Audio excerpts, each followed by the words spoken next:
Recently ফেসবুকে SMC জয়ের একটি ক্যাম্পেইন দেখলাম, যেখানে তারা মেয়েদের পিরিয়ড নিয়ে সরাসরি কথা বলছে।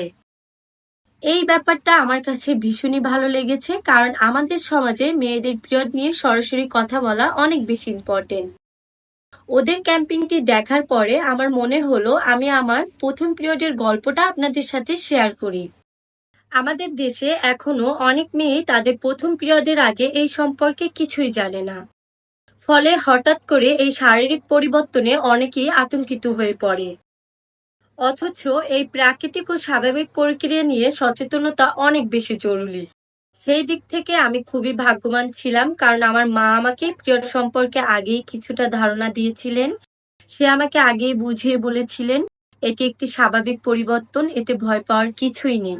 ফলে আমার যেদিন প্রথম পিরিয়ড শুরু হয় সেদিন আমি একদমই বিচলিত হইনি। আমার পরিবারও এ নিয়ে খুব একটা রাগ ঢাক বা গোপনীয়তা ছিল না, যা আমাকে অনেকটাই সাহসী করে তুলেছিল। আমার মেয়ের প্রথম পিরিয়ড হবে উৎসবে ঝলমলে। ঠিক এই জায়গাটিতেই জয়া স্যানিটারি ন্যাপকিন এর প্রচার অভিযানটি বিশেষভাবে উল্লেখযোগ্য। তারা মেয়েদের মাঝে যেভাবে পিরিয়ড নিয়ে সচেতনতা ছড়িয়ে দিচ্ছে এবং খোলামেলা আলোচনা করছে, তা সত্যিই প্রশংসনীয়। জয়া কেবল একটি স্যানিটারি ন্যাপকিন ব্র্যান্ড নয়, বরং এটি একটি সামাজিক উদ্যোগ যা মেয়েদের স্বাস্থ্যের নিরাপত্তা, আত্মবিশ্বাস এবং মর্যাদা রক্ষায় এগিয়ে এসেছে। তাই আমাদের প্রত্যেকের উচিত এই বিষয়ে সচেতনতা বাড়িয়ে দেওয়া এবং আমাদের চারপাশে কিশোরীদের মাঝে সঠিক জ্ঞান দেওয়া। কারণ পিরিয়ড কোনো লজ্জার বিষয় নয়, এটি আমাদের জীবনের একটি গুরুত্বপূর্ণ ও স্বাভাবিক অধ্যায়।